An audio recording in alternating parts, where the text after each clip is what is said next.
Hello, welcome to Curious Lorenzo, a podcast where I research in real time topics that I am curious about. So, this is episode 3, and I am learning a lot about what this podcast is and how I'm doing it. And, I want to have fun, but I also want to have a good, I want to have a good podcast. So, basically, I'm trying to perfect my outline, and I hope that if you are enjoying the podcast, that I can improve it. So yeah. The episode 3. This episode, I want to talk about the Electoral College. So we have a really huge, I think, historical election that is happening here really soon. Tomorrow. Tomorrow is the election, presidential election. And in the United States, we do elections a little bit different than other places in the world. So other places in the world will do elections based on a popular vote. So I'm just going to dive into what I know about elections and how we do it and how the rest of the world does it. But so most places, in fact, I don't even know if any other place does Electoral College votes. Let me just do a quick. I'm already going to do a Google search. Does any other country use? Seeing it's a top Google search already. So other countries with electoral college systems include Burundi, Estonia, Kazakhstan, Madagascar, Myanmar, Pakistan, Trinidad and Tobago, and Vanuatu. The CNED, so this must be like some Gaelic language. The CNED Iran, and in parentheses it says Senate, in Ireland is chosen by electoral college as well. So not very many places use electoral college, but most of the places will use a popular vote. And a popular vote is pretty cut and dry. The most people the highest number of votes cast towards a candidate win. So if there's a country where there's 7,800,432 votes cast towards a candidate, and then there's 6 million and some change cast towards another candidate, and then 1 million and some odd change towards the third candidate, the candidate that received the highest number of votes will win. So pretty basic. That's not what happens in the United States. It's just not.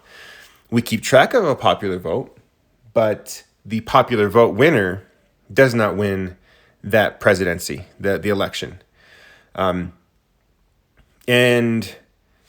this has happened where in the United States, somebody has won the popular vote but lost the presidency. So one example of that was, I think, in 2000. 2000 presidential election between George W. Bush and Al Gore. Al Gore won the popular vote. He received 50 million, and this is coming from the Wikipedia article on 2000 presidential election. He won, he received 50,999,897 votes, and George W. Bush received 50,456,002 votes. So Al Gore won the popular vote. However, in the Electoral College, Al Gore won 266 Electoral College votes versus George W. Bush's 271. So since George W. Bush received more Electoral College votes, he won the presidency. And this also happened in the last election in 2016 between Hillary Clinton and Donald Trump. So let's see, I'm going to Google that, 2016 presidential election. And this was even a bigger difference, I believe, as far as the popular. It wasn't as close as the George W. Bush and Al Gore.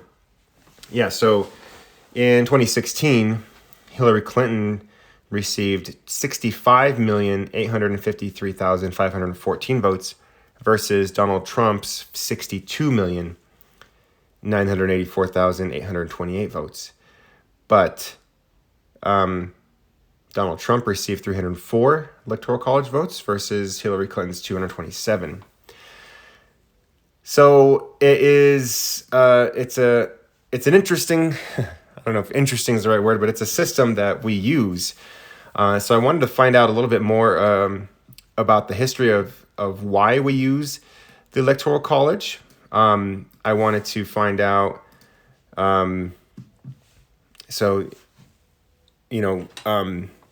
what it means for our elections, if we ever plan on changing it. These are all interesting questions to me, and why I'm curious about it, especially now in this day before the election. So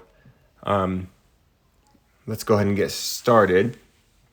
So the Electoral College, and let's take a look. I'm looking at the just the map, and you can see that each state has a different amount of electoral votes based on the population.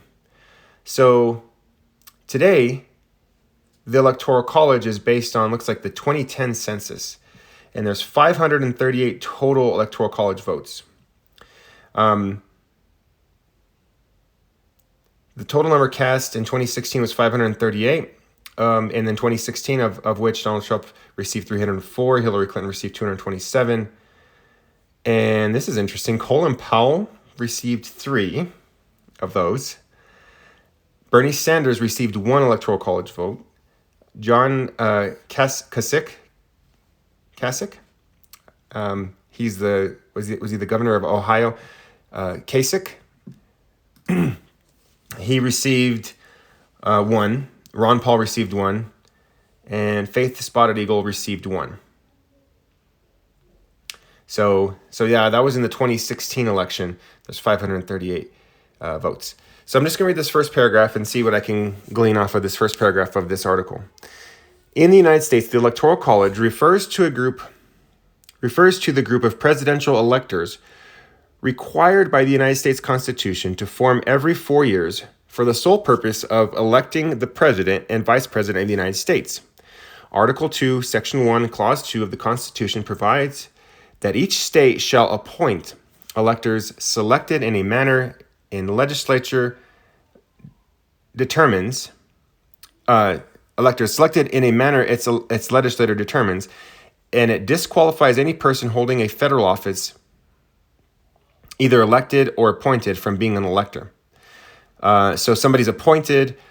People who are holding federal office cannot be an elector. I'm guessing that's probably because of partisan, being partisan. And yes, I'm going to keep going. There are currently 538 electors, and an absolute majority of electoral votes, 270 or more, is required to win the election. So tomorrow, that magic number is 270. If either one of the candidates receives 270 votes or more, that means they have a majority, and that means they win the election. So let me read the second paragraph of this article. The appropriateness of the Electoral College system is a matter of ongoing debate. So yeah, it's been debated for a while. Most countries don't use the Electoral College, as I just kind of found out. Supporters argue that it is a fundamental component of American federalism. American federalism is the constitutional division of power between U.S. state governments and the federal government of the United States since the founding of the country, and particularly with the end of the American Civil War. So American federalism has to do with there's federal power, and then there's power given to the states, and yeah, it's fundamental. Some people say it's fundamental to American federalism. They maintain the system they maintain the system elected the winner of the nationwide popular vote in over 90% of president. Okay, yeah. So they maintain that the system elected the winner of the nationwide popular vote in over 90% of presidential elections. So they're saying most of the time, the popular vote winner wins the Electoral College. They say it promotes political stability, preserves the constitutional role of the states in presidential elections, and fosters a broad-based, enduring, and generally moderate political party system. I guess that's saying like it's not gonna let one political party or the other gain too much power and then have kind of a runaway effect. I'm gonna inject my opinion on this because I could see this happening. Most of our population is in like urban areas, I would guess. And in fact, I'm gonna look that up. Percentage of U.S. population in urban areas. So, all right, according to this Washington Post article, published December 18th, 2018, and I will link this in my sources in the show notes, 80% of Americans live in urban areas, according to the U.S. Census Bureau. And for the most part, folks who are living in urban areas vote Democrat or liberal or progressive, blue. They tend to lean left or be even further left than those folks who are in rural areas. That's just pretty a general, consensus that this is how people in cities vote. So if I can see how the Electoral College would be sort of fought for by people who live in red states or people who are more conservative, because then that means that presidential elections are going to be more influenced by more liberal politicians, and that could mean that more people are going to be leaning towards the left. That means that there's going to be more power, and that means there's going to be less power to the Republican Party. I would also argue that this might be a good thing, that the Republican Party, it doesn't get so comfortable, that they can just kind of sit around and make policies and have this their power sort of secured.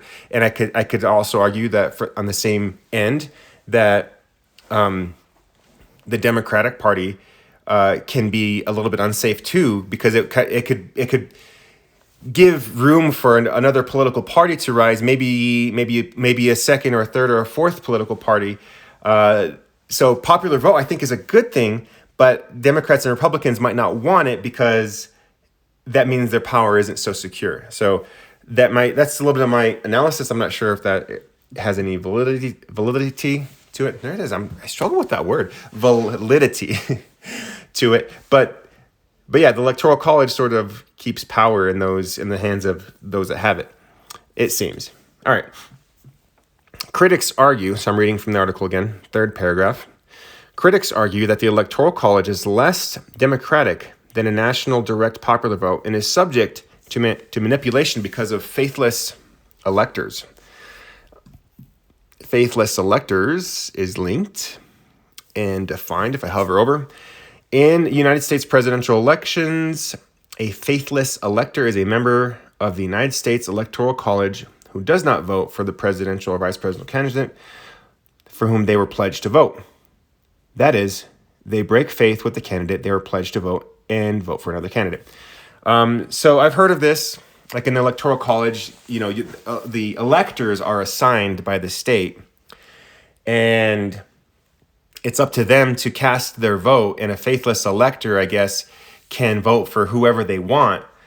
But I don't know if this has ever happened. I don't know if there's ever been a faithless elector who has, let's say that there's, for New Mexico, there are 5 electoral votes, and let's say 4 of those votes go towards Biden because we're polling to be a blue state, but then one of them says, I'm going to vote for Trump, so they vote for Trump. I don't know if that's ever happened ever, and it would be interesting to find out. But it says that it's subject to manipulation because of faithless electors. I can see, what if there's some sort of, and this seems so far-fetched, but I guess it's plausible, maybe there's some sort of foreign interference like we've seen with past elections. I guess nothing's not out of the question in 2020, but maybe people are bribed or something, or threatened, or who knows. I guess that they're saying that the elections can be manipulated. All right, that is a system. I'm going to keep reading. It says, let me start that sentence over. Critics argue that the Electoral College is less democratic than a national direct popular vote and is subject to manipulation because of faithless electors. That the system is antithetical to a democracy that strives for a standard of one person, one vote. And there can be elections where one candidate wins the national popular vote, but another wins the electoral vote, as in the 2000 and 2016 elections. Individual citizens in less populated states with 5% of the Electoral College have proportionately more voting power than those in more populous states. And candidates can win by focusing their resources on just a few swing states. So we're seeing that. For example, California is a huge, huge state. It is the most populous state in the United States. Of California, I'm Googling it. So the population of California is 39.51 million people. Lots and lots of people. And I guess I'll go into that, how many electoral votes you get per person. But for a state like California, they have 39.51 million people with 55 Electoral College votes. But then there's a state like Wyoming,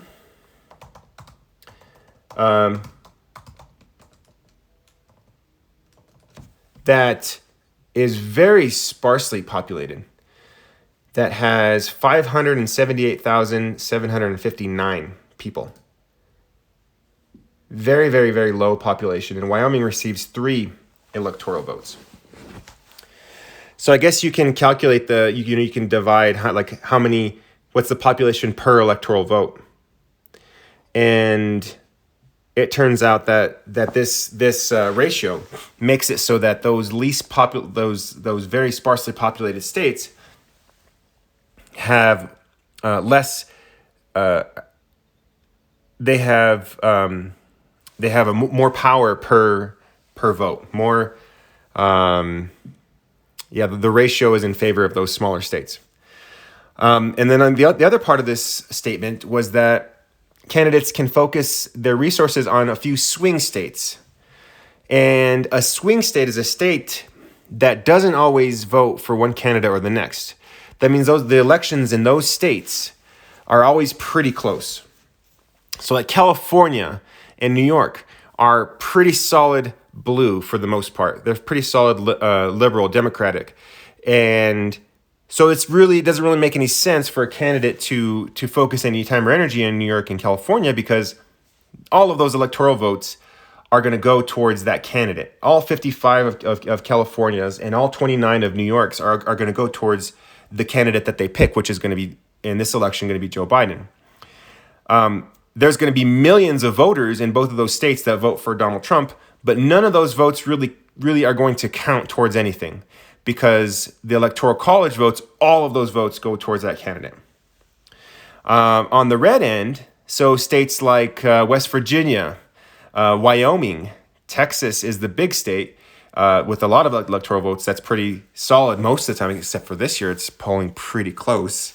Side note, I know I'm delivering information, but I'm gonna have my opinion here. I'm halfway kind of hoping that Texas flips blue just to kind of shake things up, and also because, I'll go into that later.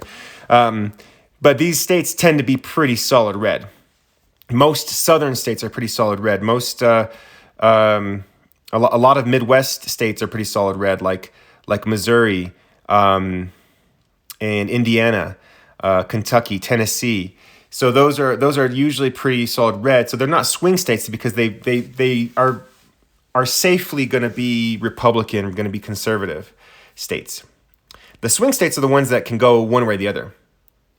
Famously, Florida, that was the state that we dealt with in the 2000 election. There was a whole thing on that where, I remember in high school they were talking about the hanging chads, and it was so close of a vote, and they were going to do a recount, but then the courts said no, and then it went to the Supreme Court, as far as I know. I'm not going to go into that because that could be an entire episode, but these swing states have a huge impact on elections because, especially states that have a higher population, like Florida, and Ohio and Pennsylvania, they can decide elections. These states can decide elections.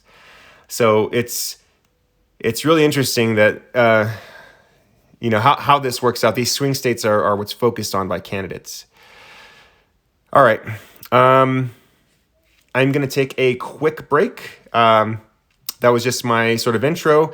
And then I want to go into, the number, like how many electoral votes does each state have based on population. I want to go into a little bit of the history. And then I want to talk a little bit about the current election and, what's going to happen tomorrow in our election. So I will be right back.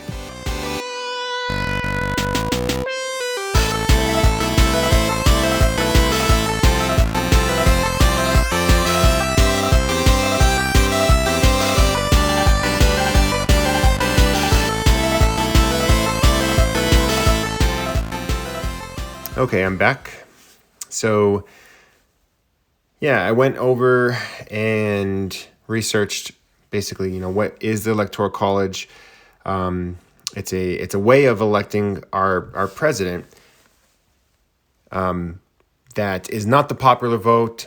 Basically, each state is assigned a number of Electoral College votes, electors, they're called, that is represented in the amount of population that your state has. And that population is taken from the census that happens every 10 years.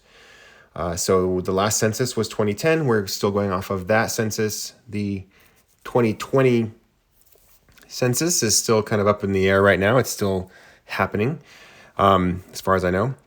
But let's talk about the number of electors. In this Wikipedia article, there's a section called Number of Electors.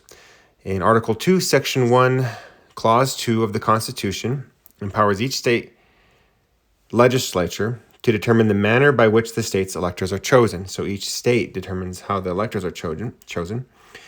The number of electors in each state is equal to the sum of the state's membership in the Senate and the House of Representatives. So that's how many electors you get. The number of electors is equal to the sum. So when you're adding together the membership of the Senate and the House of Representatives. So each state automatically is going to have 2 senators. And then the amount of House of Representatives you have is based on population. So I'm not sure what that number is. I'm just see if I can find that. Let's see here. Yeah, so there's 100 senators, 2 from each state, and House of Representatives.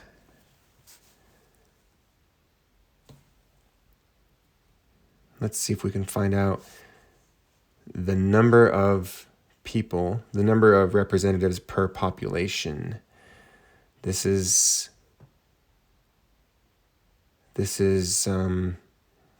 a number that I am not sure of.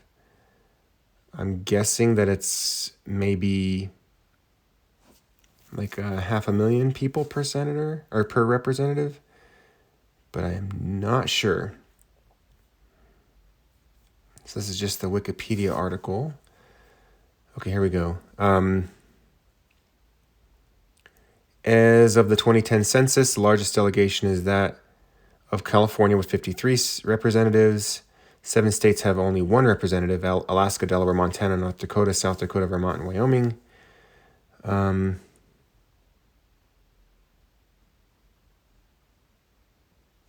this Wikipedia article doesn't tell me. I know this is riveting on a podcast. I'm like researching in real time. But that's what I do. The composition of the House is established by, it's part of the Constitution.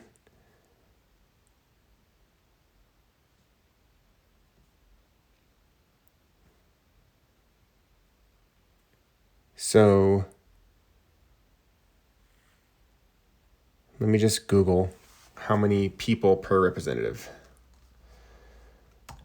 How many people per representative?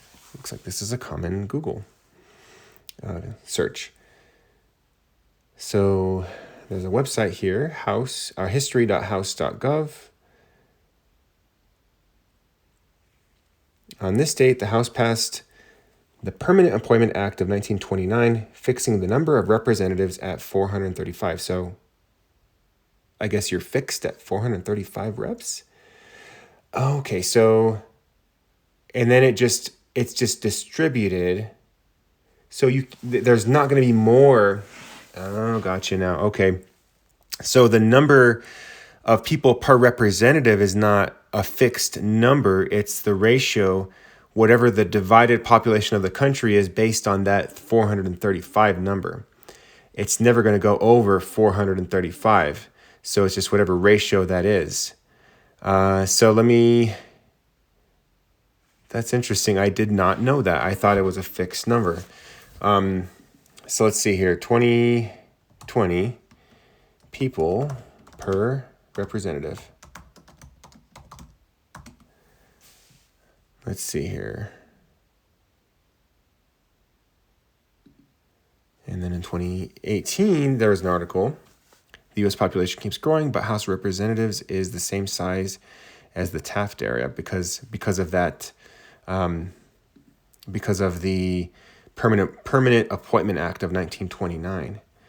So I'm not sure if I'm going to find this number, how many people per representative it is right now, but that is how we find out how many electors are appointed is based on how many representatives you have plus the number of senators.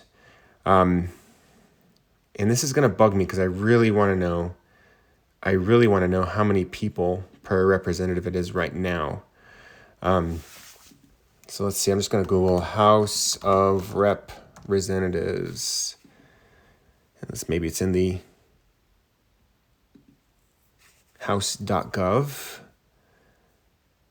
Yeah, this is not going to help. You can you can find your representatives, but it doesn't tell me anything about how many people per representative.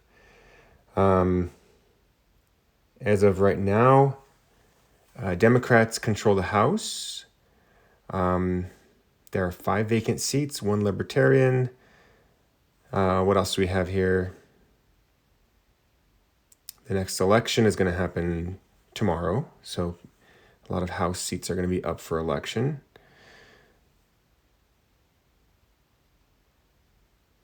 But I don't know how many people are represented by each representative, and yeah, not going to happen. It's not easily accessible, and I'm going to stop focusing on that because I guess it's not important. I went down a rabbit hole, and I'm sorry. So the number of so I'll go back to what I was talking about then. In the Electoral College, the number of electors is the sum of the amount of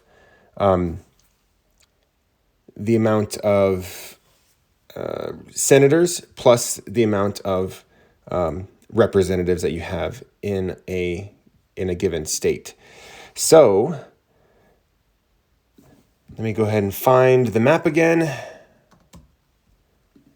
And this is for the United States. So, for example, in New Mexico, we have 5 electoral votes. So we have 2 senators and 3 representatives. Makes sense. California, huge state, has 55. So these numbers are going to be fixed.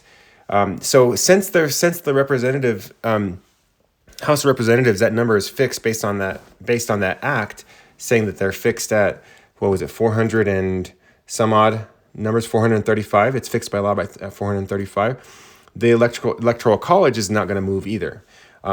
So yeah, that's the number of electors. Let's see what else we have. I wanted to know a little bit about the background of the Electoral College. Like when did this even happen? And also, yeah, just let me just go over that. The Constitutional Convention of 1787 used in the Virginia Plan as the basis for discussions, as the Virginia proposal was the first. The Virginia Plan called for Congress to elect the president. Delegates from a majority of states agreed to this mode of election. After being debated, however, delegates came to oppose nomination by Congress for the reason that it could violate the separation of powers. James Wilson then made a motion for electors for the purpose of choosing the president. Okay, so the Constitutional Convention in 1787 was basically where this idea came forward. Later in the convention, a committee formed to work out various details, including the mode of election of a president, including final recommendations for the electors. A group of people appointed among the states in the same numbers as the representatives in Congress, the formula for which had been resolved in the lengthy debates resulting in the Connecticut Compromise and the 3/5 Compromise, but chosen by each state in such manner as its legislator may direct.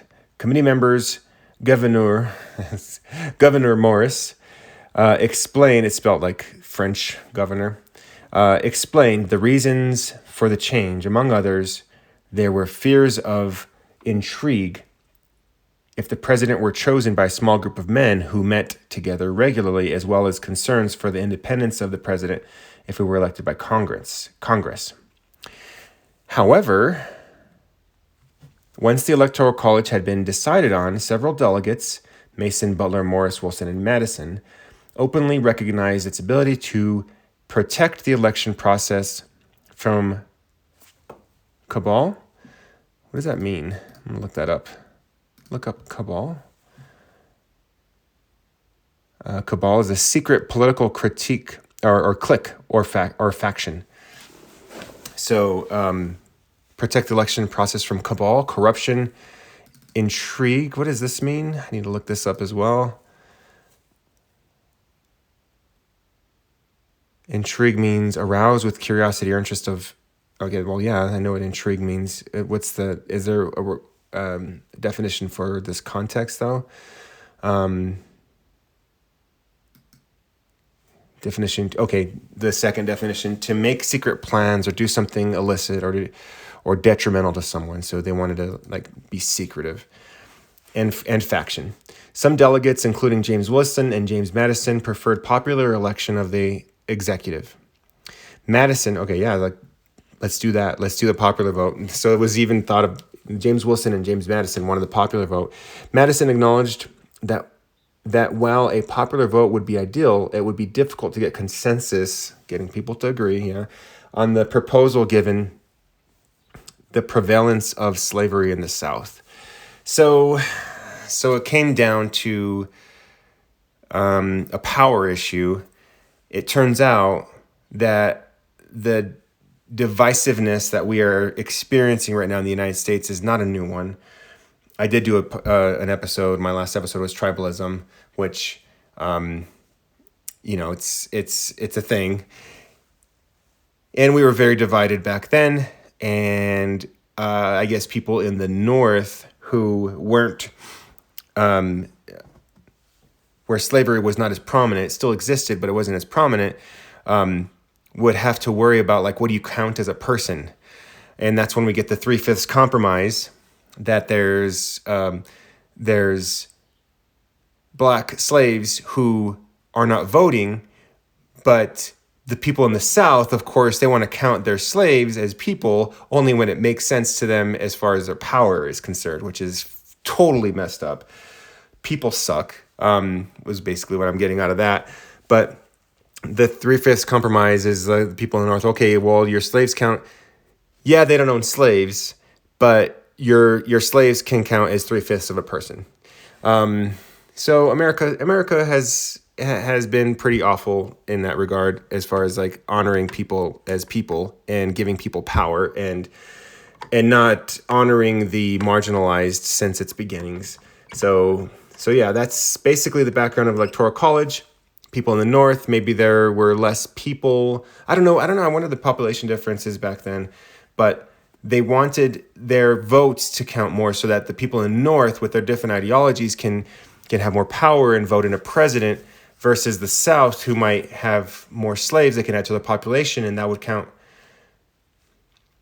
Yeah, so it's interesting. It's a power grab, it seems like. And that's sort of what's happening. Not sort of, it is what's happening today.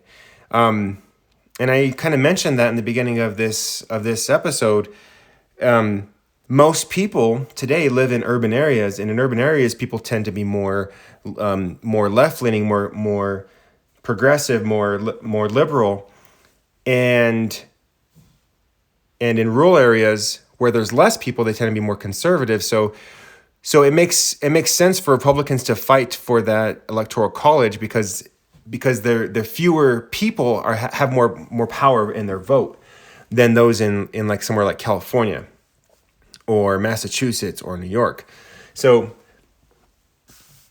that's kind of why the Electoral College is stuck around, is because of the people in power. They want to stay in power. But yeah, it's just, I don't know.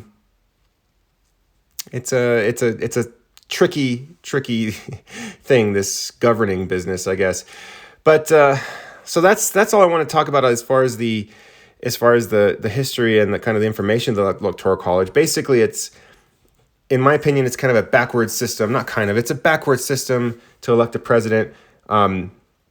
People have won the popular vote and have lost the presidency, which I think is wrong. That means your vote should count, in my opinion. And the argument that it's, that states need to have some sort of right, and I guess it does take kind of some of the power away from some of those rural states. Maybe their voice isn't heard as well. Maybe, if the popular vote is put in play, some conservative ideas are going to be less powerful, less influential. But I think that's just kind of like the evolution of how democracy should work. Power systems should not be stuck in one spot. Governments need to evolve, and it seems like the popular vote is a good way for that to take place. Is a way for the government to evolve, to change, to sort of meet the needs of the people that are changing. And if there's a group of people who are resistant to change, whether they're denying science or hanging on to antiquated sort of ideas and morality and all of this, like they need to have less power, in my opinion. But yeah, that's that. As far as this election that's coming up, it is going to come down to the Electoral College, it seems like. I've been following recently this website called 538. I just discovered it during this election because, just like a lot of other people, I'm nervous about this election. I'm not going to try to be unbiased here. I'm just going to say, how I feel, but I'm not sure how I would be able to cope psychologically, like mentally, like my mental health can cope with another 4 years of a Donald Trump presidency. I'm not sure how I would be able to handle that. And maybe you disagree with me, and if you disagree with me, you probably disagree with me very heavily, which is fine. I can disagree. But this presidency has totally perverted Christianity. It's perverted and twisted people's minds to what is right and what is wrong. This president is not a president that has character or even like any morals. Obviously doesn't care about anybody or other than himself. And these are obviously my opinions, and I'm very strongly opinionated on this, but I'm not sure if I can handle this anymore. Like I'm very nervous about this presidency. So I have been following this presidential election pretty closely. And I discovered a couple of YouTube videos, YouTube channels, and I'll try to link those in my show notes. But in those YouTube videos, they were using this website called 538.com, which is a really cool interactive like data tool where you can see on the map which states are likely to go to Trump or Biden and which ones are toss-ups. And that's where this election is going to be decided, is in these toss-up states because of the Electoral College. It's not going to be a popular vote. If Trump wins, which is not impossible, it is likely that if he wins, that he's going to lose the popular vote again, just like he did with Hillary Clinton.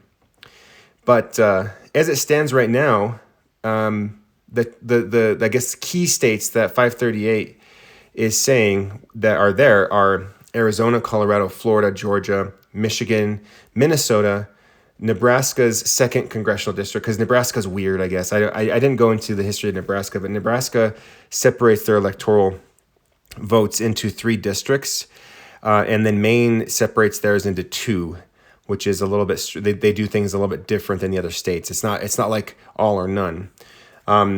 So New Hampshire's a key state, Nevada, North Carolina, Ohio, Pennsylvania, Texas, and Wisconsin.